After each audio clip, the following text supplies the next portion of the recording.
tahun ini betul-betul digenjot ya, dihabis-habiskan vaksinnya, maka Indonesia juga semangat mendatangkan vaksin-vaksin dari luar negeri. Sebagian besar dari Cina ya, ada Sinovac, AstraZeneca dan sebagainya lah. Pokoknya vaksin-vaksin dari asing itu saat ini kurang lebih ada 10 jenis yang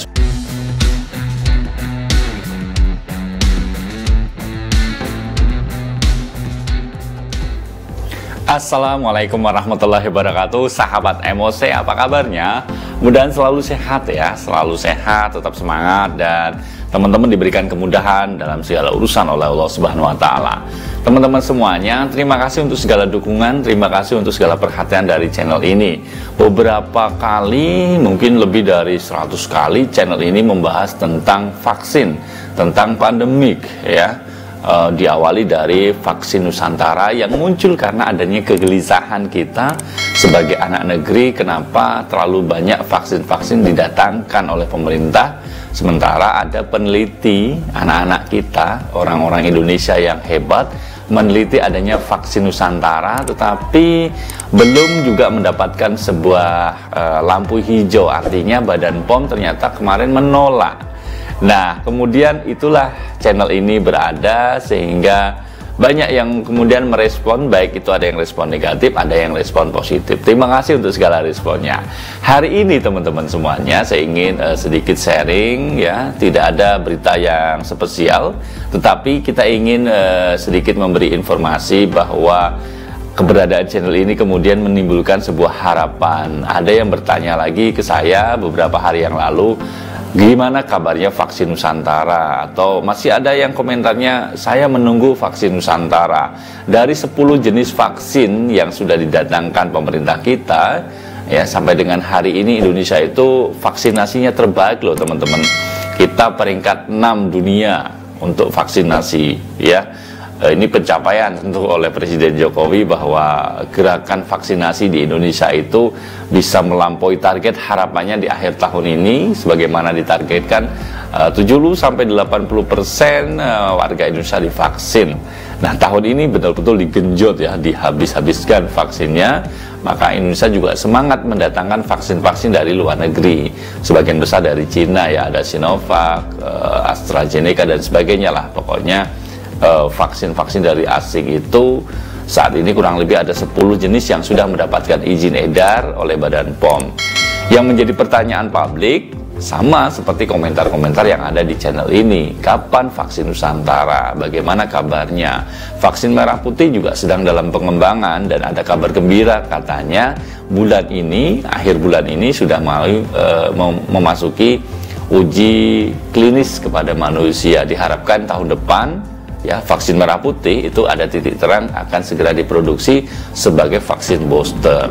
Meskipun vaksin booster juga kabarnya akan tetap menggunakan vaksin terbaik yang di antara 10 vaksin asing itu, artinya masih harus bersaing. Tapi memang kebutuhan vaksin kita banyak ya teman-teman, 200 lebih ya, sekarang sudah suntik 171, harapannya 270-an juta nanti masyarakat bisa tervaksinasi. Nah, masih tentang vaksin Nusantara, pertanyaan-pertanyaan itu kemudian menimbulkan sebuah harapan ya. Ternyata warga negara kita itu punya harapan tinggi terhadap adanya vaksin Nusantara. Namun kenyataannya teman-teman semuanya, kalau kita lihat fakta hari ini, kita sulit sekali mencari informasi perkembangan terkini dari vaksin Nusantara. Info terkininya bahwa sudah masuk di dalam penelitian fase kedua ya, kemarin sudah selesai, dan fase ketiga ini sedang diusulkan.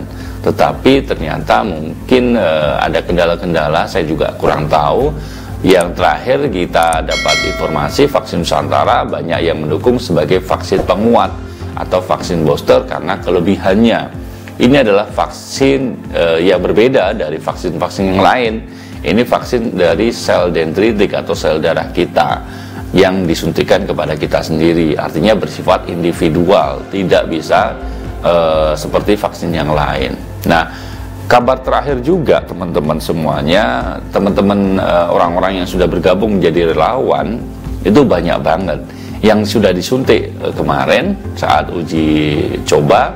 Beberapa anggota DPR, para tokoh, para pejabat itu kesulitan karena meskipun sudah disuntik secara vaksin oleh Vaksin Nusantara besutan Dr. Terawan, tapi nyatanya tidak terdaftar dalam aplikasi Peduli Lindungi. Ini informasi yang terakhir yang sempat kita riset juga.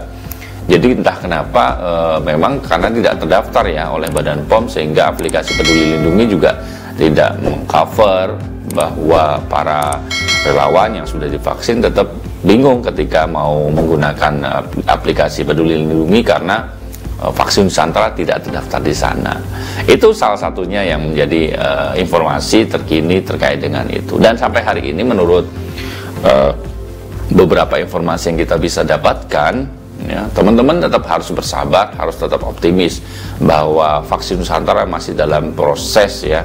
Meskipun kesannya kok lama banget atau mungkin sekedar sengaja ada yang menghambat, tapi itu pikiran-pikiran yang mestinya harus kita sikapi dengan positif, bahwa kita yakin dan percaya vaksin-vaksin dalam negeri buatan anak-anak kita, anak-anak bangsa bisa mendapatkan tempat ya. Vaksin merah putih buktinya sudah mulai ada kabar, bahkan pemerintah mengklaim nanti bakal dipakai sebagai vaksin booster. Sementara bagaimana dengan vaksin Nusantara? Nah, jadi pemerintah tidak terlalu banyak komentar tentang vaksin ini. Kenapa? Kurang tahu, karena Badan POM sejak awal tidak setuju dengan kaidah-kaidah penelitiannya. Itu alasannya ya, dulu kita sempat dengar alasannya kenapa belum dapat izin, karena bertentangan dengan kaidah-kaidah uji klinisnya. Itu yang dikatakan oleh Ketua Badan POM, Ibu Penny Lukito. Apapun itu teman-teman semuanya, dalam kesempatan kali ini saya berharap Vaksin Nusantara menjadi sebuah harapan besar bagi bangsa ini. Tapi akhir tahun ini sepertinya belum ada kabar yang bakal menjadi kabar gembira bagi Vaksin Nusantara. Bisa jadi tahun depan ya, kalau memang penelitian masih terus dilanjutkan oleh Dr. Terawan dan tim.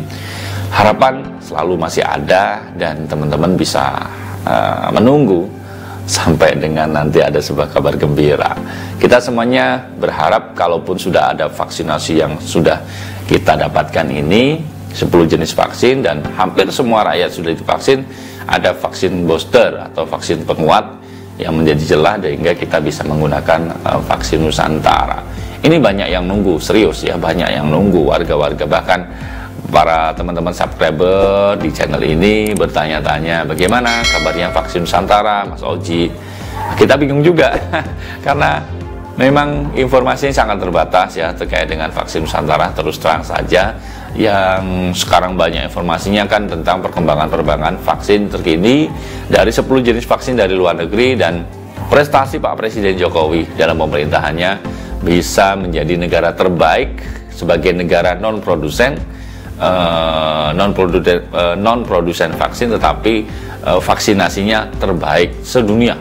Nah, ini ngeri ya.